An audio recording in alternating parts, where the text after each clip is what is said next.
So it's my pleasure tonight, Mr. President, board members, Madam Student Trustee, and the community to talk about, give a budget update and talk a little bit about LCFF and the governor's budget proposal for the 16-17 year. I wanted to start with a little quick district at a glance to try to kind of bring all together and consolidate the information that the Ed Services team put together with what's been going on in our community.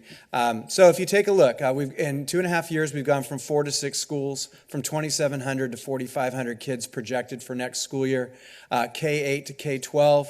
The No Child Left Behind California Standards Test Assessment has been replaced by the Common Core CASP assessment. The LEA plan has been replaced by the LCAP. Revenue limit-based budget, this is a state system, has now been replaced by LCFF, and a field known as the Future Village called Hanson now has 350 homes or permits and 95 students that are currently attending our schools, 85 at the elementary level and 10 at the high school. And if anybody drives through that neighborhood, all you'll see is more houses are coming fast. So when we're doing the budget planning, we're talking about the immediate budget planning and planning out in the future, not just for the LCAP, which is a 3-year plan, but also just really what can we do in this 21st century world that our Ed Services team did such a beautiful job describing in the big picture, day-to-day operations and the changes that are coming. These are all the things that are considered. I mean, there are all kinds of factors that you have to think of. All of these things that we have to accomplish with the finite resource of money that we have. How do we prioritize the list? How do we communicate and gather feedback? And what do we put into play with the money that we have? So a quick review. The LCFF formula has been explained over and again, but it's always important to start. There are 4 funding areas. I'll hit here. At the grade levels, there are 3 grants: a base grant, a supplemental grant, and a concentration grant.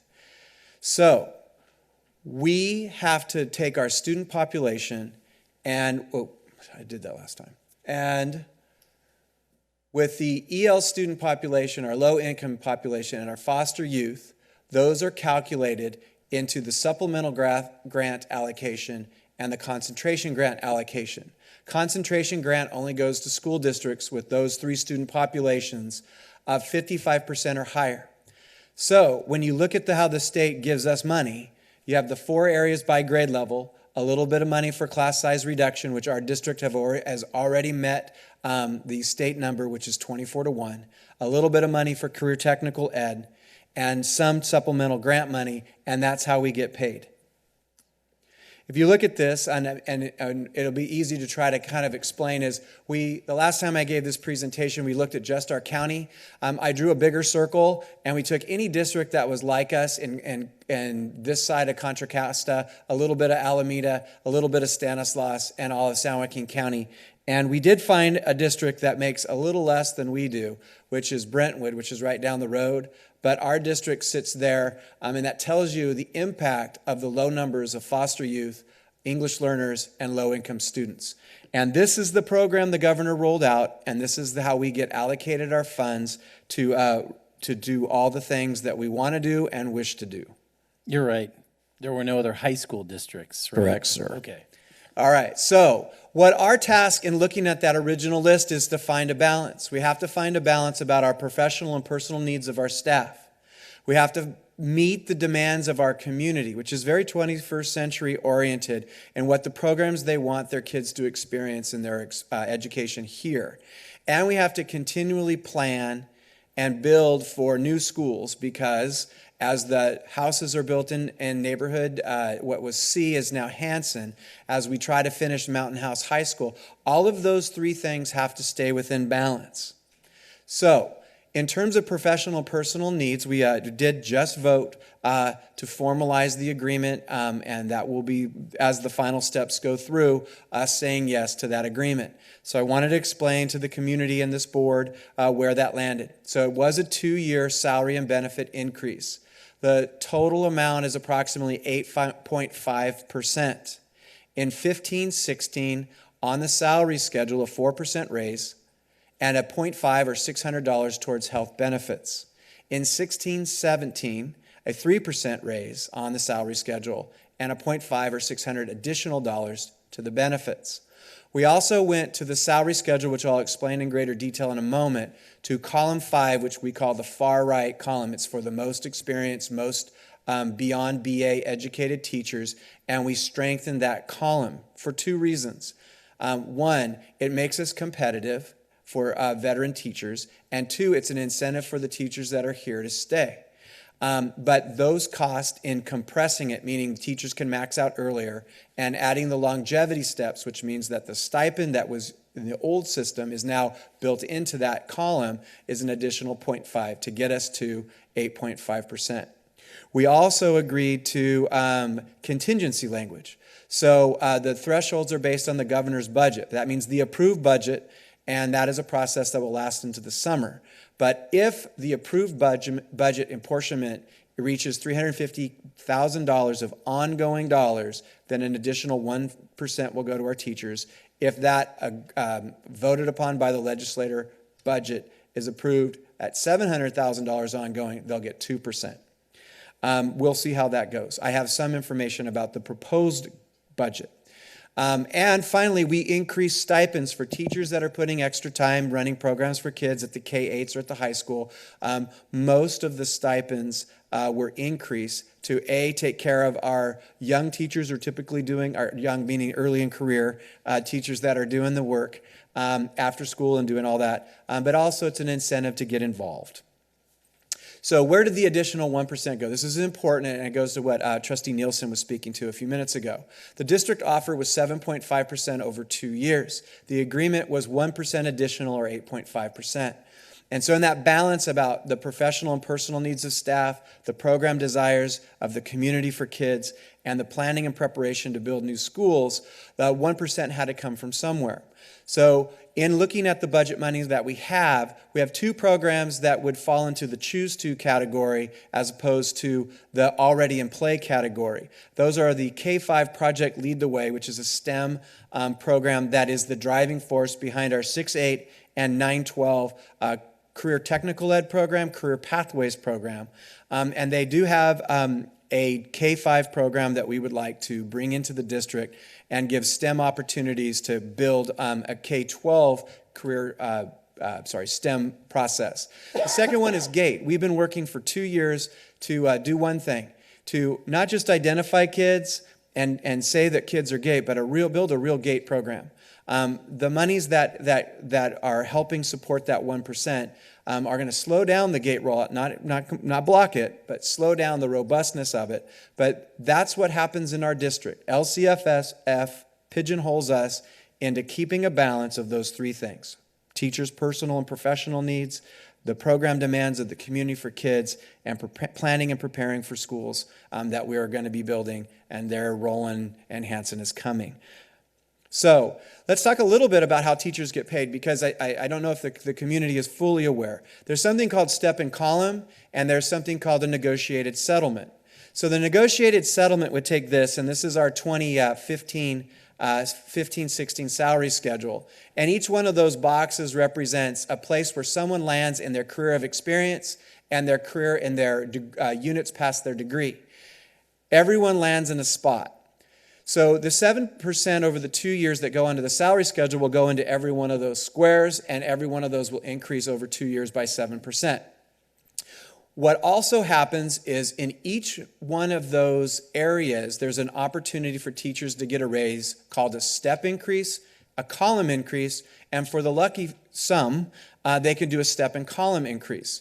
So the steps have to do with years experience, which are delineated here.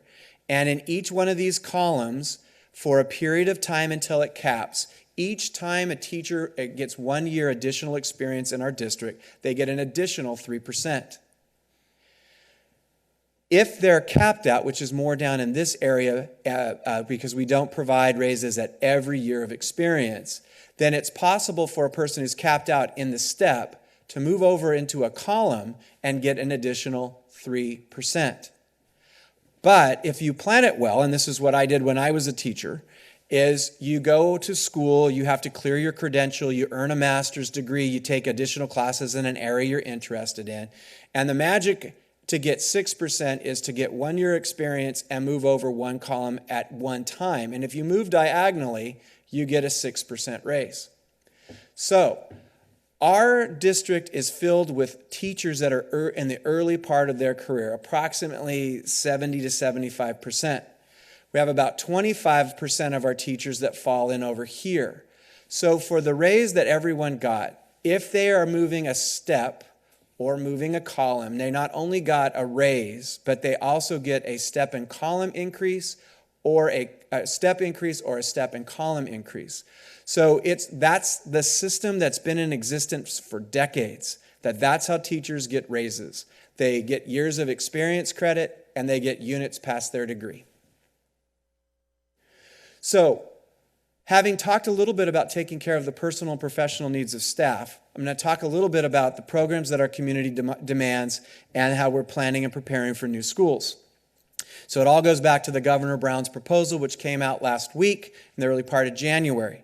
So the budget adoption process every year goes as such. So in December, we pass an first interim report. Then the governor gives his budget proposal. That's in January. In March, a second interim report which adjusts to the governor's proposal. In May, he does a revise based on the numbers of collection of taxes.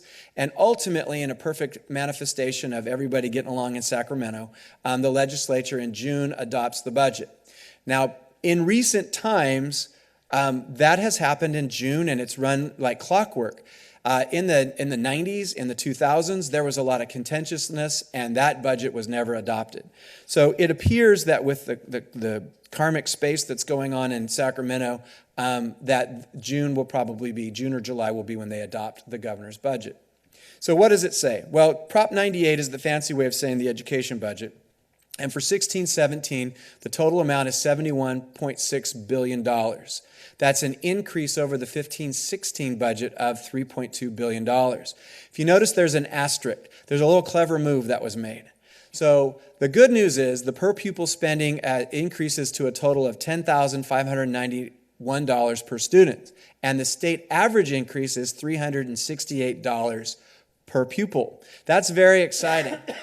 Unless you're in an LCFF district such as ours, because we are going to fall well below the 368 threshold because of our low numbers of low-income students, English learners, and foster youth. And so the county is going to be the determining factor in what that specific allocation is. But in our base conversations with them, they told us to be prepared to not get anywhere close to the state average. In the budget proposal of the governor, there's an additional $1.2 billion in this year for one-time purchases.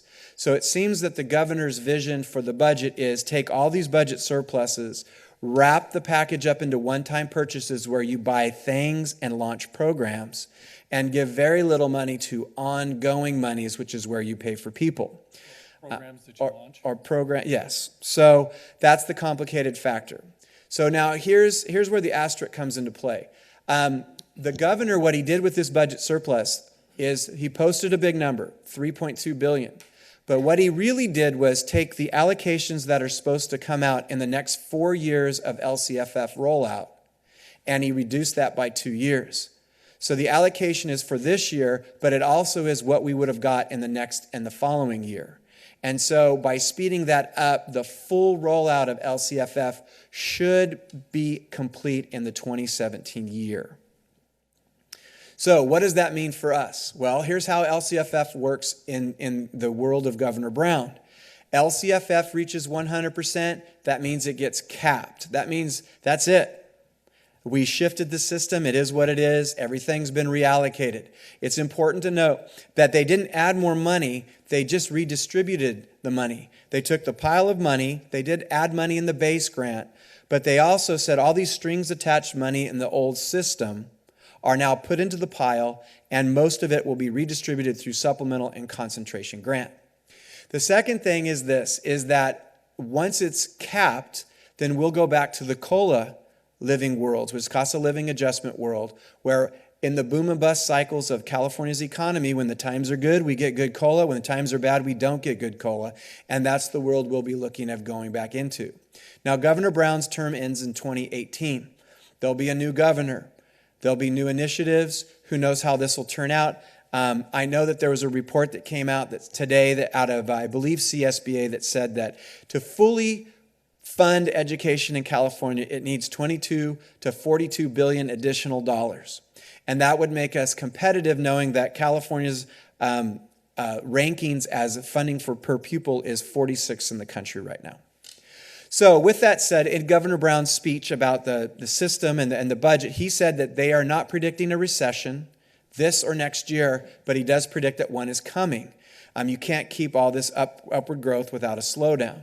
So that's something that we have to keep track of, because as LCFF dries up, a recession hits, we could get hit by, oh, sorry, there's no COLA. That's the old system that anybody who's been in education for 10, 15, 20 years knows what that's like.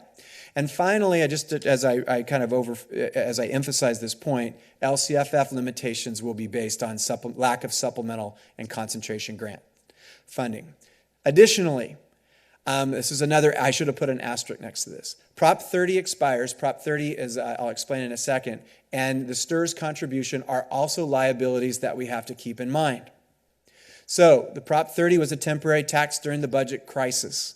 It was a quarter-cent sales tax and a tax on wealthy citizens. It's due to grandfather out first with the sales tax and the income tax, but the overall hit to the district by 2019-20 would be a loss of revenues of over $1 million. Now, here's the good news. There is a ballot initiative going forward to extend Prop 30 to 2032. It's very important that people keep track of this, because in our LCFF environment, having the Prop 30 money will give us more monies for people, programs, and prepping for new schools.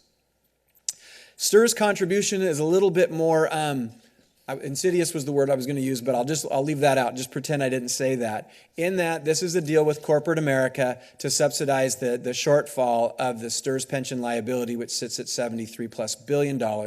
And so what they're doing is passing on this have-to funding mechanism into making sure that all STRS-related educators, the district has increased its proportion of what they put into their retirement. So that's already started to affect our budget, and it started in 14-15. But when you look over here to 2021, it's approximately 20%, and where the starting place is 8.25. So all of this money will go out and be part of the LCFF apportionment that is already committed by the state.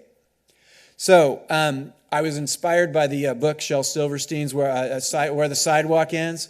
I thought it was a nice metaphor. One of the things with the districts that we compete with in terms of resources is the lack of downtown does have an impact in being able to go to corporations to subsidize programs. That doesn't mean we're not going to reach out and go over the hill and try creative ideas. It just means that the slow build of our downtown does have an impact. And as that builds out over the next 15 or 20 years, then that would be a resource for us to access. I'm sorry, but the word slow implies some progress towards building a downtown. 15 or 20 years, allegedly. 15 or 20 years, 10 years ago. But. So a very quick explanation of the COLA-driven world. We're moving at a geologic. Yes, that's what it is. So COLA, cost of living adjustment. So what typically happens is the state announces a percentage, let's say 5%. It goes on to the district.